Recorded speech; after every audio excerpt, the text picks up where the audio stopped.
what else can we say? Clear obviously removes all elements, and we can remove individual elements. So we can remove a particular element, or we can remove an object by specifying the object reference.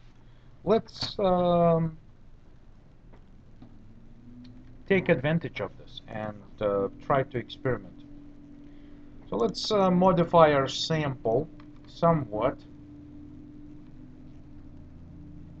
I'm thinking just maybe in case if I need any of this, I will be able to come back to it. But what I'd like to do, also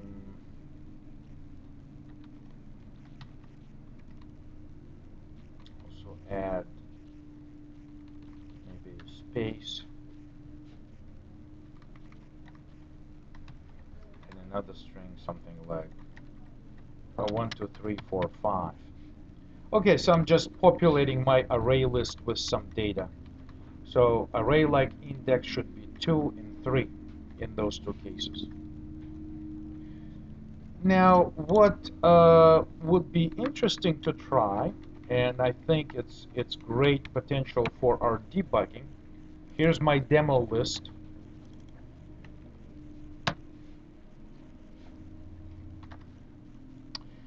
It converts to string. Let's see what the default implementation of convert to string is. So if I save this and run it, it just uses square brackets.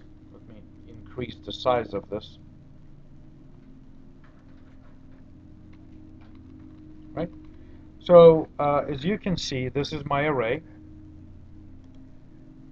And when I say print, it sort of like uses square brackets and prints each individual element that I added, uses commas to separate elements, comma and space, obviously. And here's my space, so it's also printed. You cannot see it in the middle of the whole output, but this single space is also printed. So I would say, remember that you can do this and print the entire array very quickly by simply saying convert it to string. And it's very useful for debugging. So this time, let's experiment a little more so that we can get a feel for add and remove. So add is very simple, but what if I wanted to add space between hello and world, right? So in that case, I can say, so I'm adding hello. Actually, you know, I suppose let's do it at the end, and we'll just change it from a space to something that says new, right, or inserted. So if I make my array which has index, I'm thinking it has an index 0, 1, and 2 by saying add hello world 1, 2, 3, 4, 5. Then if I want to insert it at index 1, let's try to find out what happens. So if I specify a particular position where I would like to make this insert, let's find out.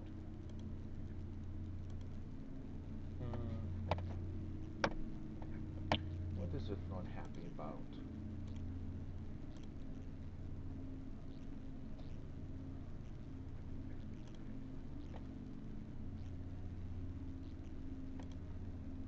Okay. So the insertion works just as if you were having, you know, if we had this string, right?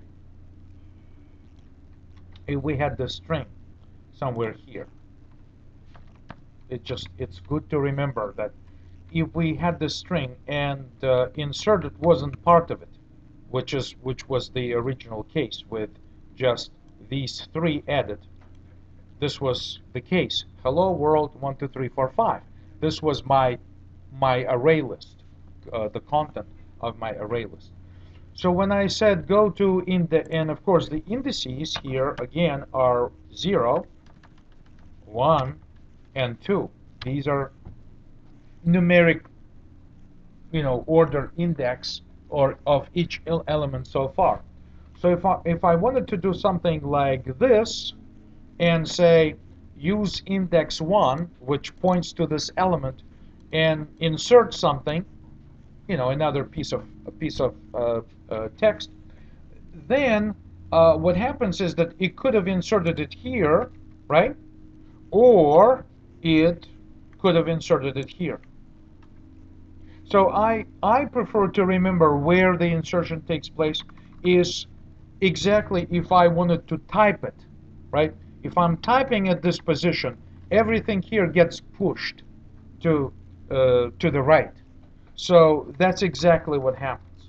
So the new element is inserted in front of the index which we were specifying. So everything gets pushed like this, but of course the indices are updated immediately. So now the inserted guy becomes index 1, world becomes index 2, and 1, 2, 3, 4, 5 becomes index 3 right here. So just to give you a flavor how exactly this position used when a particular position is specified. Let me know if you have any questions about this, but I'm just trying to make sure that we get a look and feel for this whole thing. Next thing that I'd like to explore is this remove method. Okay, so I'm just thinking now, if I say demo list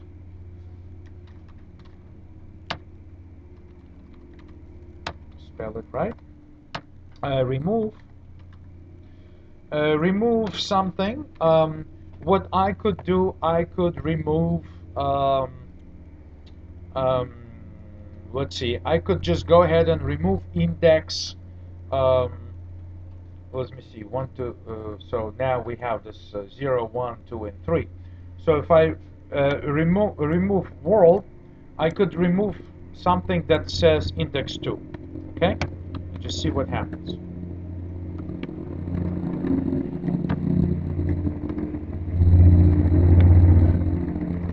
And then, of course, I will examine the results by simply printing, saying, so this will be after remove, remove 2, something like that.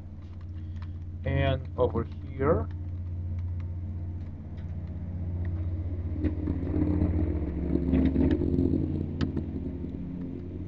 just shift this output to the right.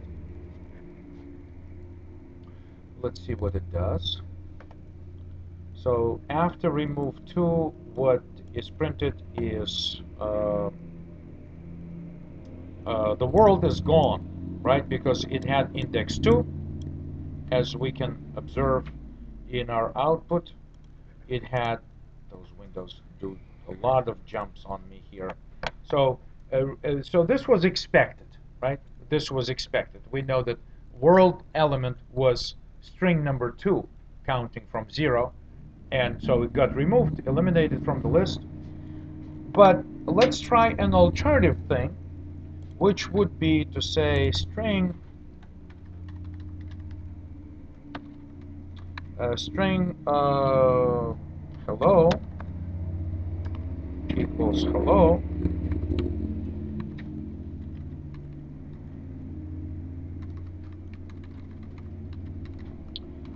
Okay, create a string and populate it with this string. Populate what we have with this string.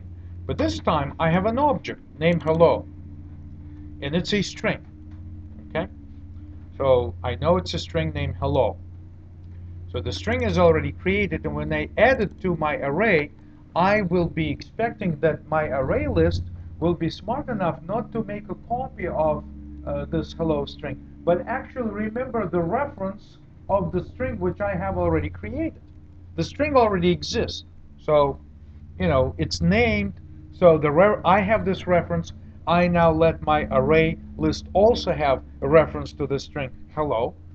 So therefore, here's our second version of remove. So let's see, so we'll remove hello. We'll attempt to remove hello from our array list, and by using a specific object. And then of course we can test this by using a couple more prints. So after remove after remove hello. Okay, let's take a look. Compile it and run it. So as you can see, hello was found and identified. So this time, the remove method did not jump to that particular index, which was probably the fastest type of remove, if you think about it. But we specified this thing and we said, we think that this object does exist inside the array. And so try to locate this object by reference, because we give you a reference location of that object in memory, and it works. So it does find this particular string and finds out that it's part of the array and removes it. So now I wonder, if I say remove something that doesn't exist, right? Unknown. So this string is unknown to my array list. So unknown is a string, but it's not part of my array list. So I can say remove, and once again, let's actually not change this, but produce another little fragment here and say remove. I can actually do this trick. Instead of hello, redefine the reference to a string hello to say goodbye, right? And then try to use this goodbye string to tell the array remove this non-existing string from this list. Let's find out what happens then. My expectation is that it's just going to be completely ignored. So I'll print this accordingly. So we run this, and so it is ignored. But so nothing changes. So after attempting to remove goodbye from the list, it's not there. It continues to have this content after this attempt.